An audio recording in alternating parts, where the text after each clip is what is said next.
اور بادشاہ نے رنگ رلیاں منائی، لیکن سلطنت میں جو فوری اصلاحات نافذ کی وہ کچھ یوں تھی۔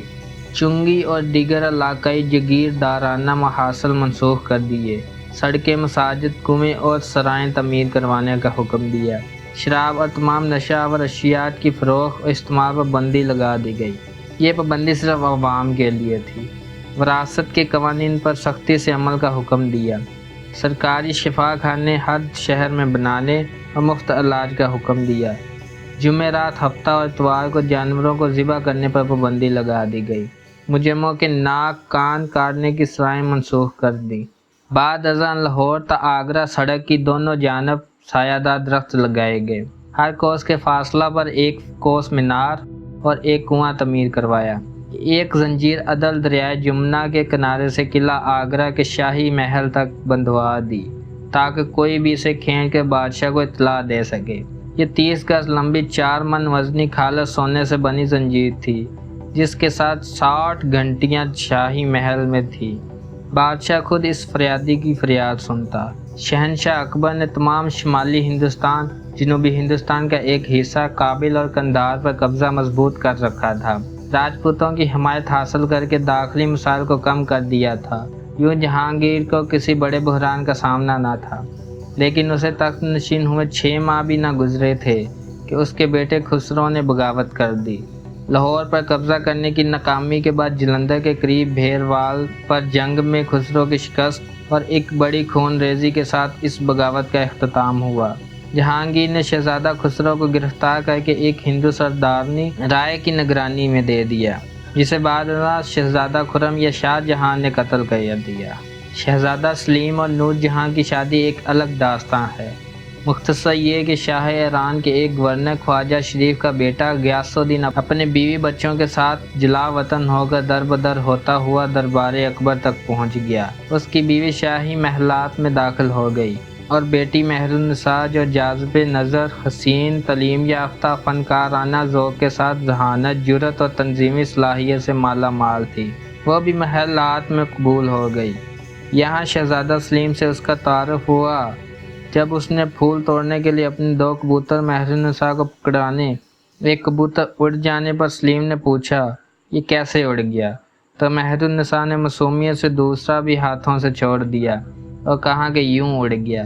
اس بے ساختہ پن پر شہزادہ سلیم فنا ہو گیا۔ مرزا غیاث نے شہنشاہ اکبر کے دباؤ پر اپنی بیٹی کی شادی ایرانی مہاجر علی قلی خان سے کر دی، جو مغل فوج میں کماندار تھا، جسے اکبر نے ہردوان کا صوبے دار بنا کر بنگال بھیج دیا، اور یوں مہر النساء اور شہزادہ سلیم جدا ہو گئے۔ لیکن یہ محبت چنگاڑی بنی رہی اور بادشاہ بنتے ہی اس نے علی قلی کو راستے سے ہٹانے کے لیے سازش سے اس کا مقابلہ شیر سے کروایا، لیکن وہ شیر کو مار کر شیر فاغن کا خطاب بھی لے گیا۔ اب شہنشاہ جہانگیر اپنے خاص آدمی قطب الدین کو بنگال کا گورنر بنا کر بھیجا اور علی قلی پر غداری کا الزام لگا کر اسے قتل کر دیا۔ اس کے خاندان کو نظر بند کر کے آگرہ بھیج دیا۔ شہنشاہ جہانگیر نے شادی کا پیغام بھجوایا، لیکن مہر النساء نے انکار کر دیا۔ آخر 4 سال کی محنت اور چالوں کے بعد وہ اپنی ماں کے ذریعے مہر النساء کو منانے میں کامیاب ہوا۔ مئی 1611 میں ان کی شادی ہو گئی۔ شہنشاہ جہانگیر نے اسے پہلے نور محل اور پھر نور جہاں کا خطاب دیا۔ نور جہاں نے بادشاہ کی دیوانگی کا بھرپور فائدہ اٹھایا، اس کے باپ مرزا غیاث کو اعتماد دلوایا اور بھائی ابو الحسن کو آصف جاہ کا خطاب ملا۔ 1622 تک وہ اپنے والد کے زیر اثر رہی اور ریاست کے امور میں بہت بڑے مسائل نہ ہوئے، لیکن اس کے بعد نور جہاں نے سیاسی اختیارات پر مکمل قبضہ کرنے کی کوشش کی اور اپنے بھائی آصف جاہ سے بھی تصادم کا راستہ اختیار کیا۔ آصف خان کی بیٹی کی شادی شہنشاہ جہانگیر کے بیٹے شاہ جہاں سے ہوئی، جبکہ نور جہاں کی بیٹی جو شیر افغن علی قلی سے تھی، لاڈلی بیگم کی شادی شہنشاہ جہانگیر کے چھوٹے بیٹے شہریار سے ہوئی۔ نور جہاں اپنے داماد کو شہنشاہ بنوانا چاہتی تھی، جبکہ آصف خان اپنے داماد شاہ جہاں کو تخت پر دیکھنا چاہتا تھا۔ اس چپکلش نے چند سالوں میں مغلیہ سلطنت کے جاہ و جلال کی بنیادیں ہلا کر رکھ دیں۔ اس سے بیشتر شہزادہ خسرو کے قتل میں بھی نور جہاں کا اہم کردار تھا۔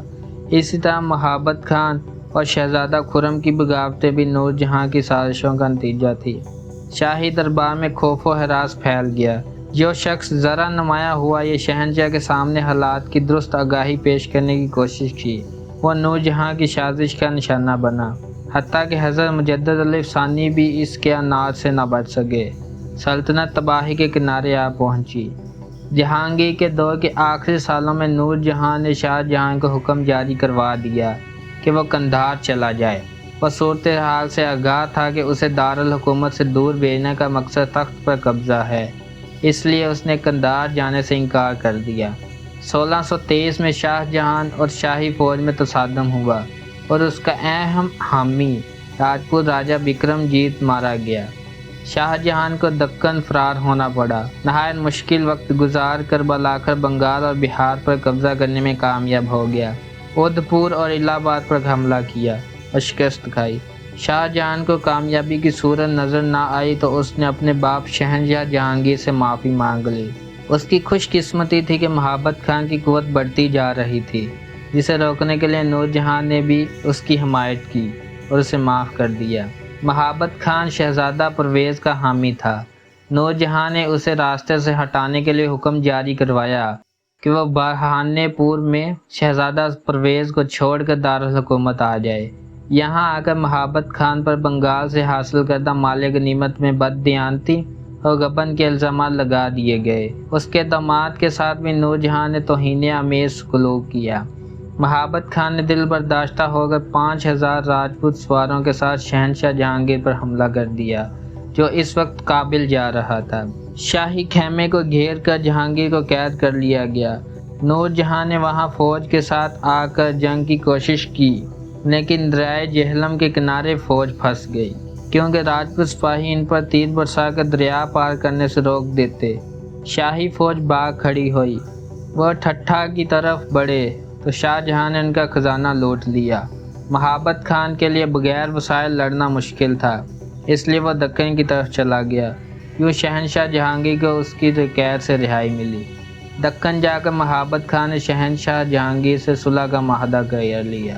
نور جہاں شہنشاہ جہانگیر کی وفات کے 18 برس بعد تک شاہی قلعہ لاہور میں قیام پذیر رہی۔ شاہ جہاں نے سالانہ 2 لاکھ روپے وظیفہ مقرر کیا۔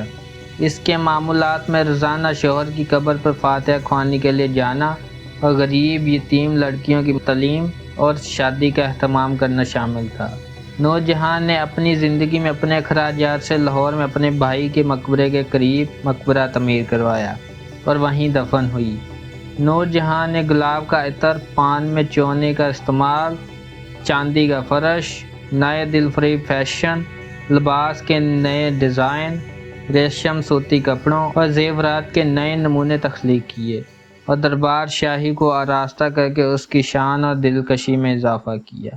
جہانگیر کے دور کے 10ویں سال پنجاب میں ایک نہایت مہلک وبا پھیلی اور لاہور بھی اس کی زد میں آیا۔ سارا علاقہ اجڑ گیا، ہزاروں گاؤں برباد ہو گئے۔ یہ بیماری تقریباً 2 سال تک رہی۔ اسے کوئی خاص قسم کا زہر کہا گیا، جس کی وجہ سے فضا میں بیماری پھیل گئی۔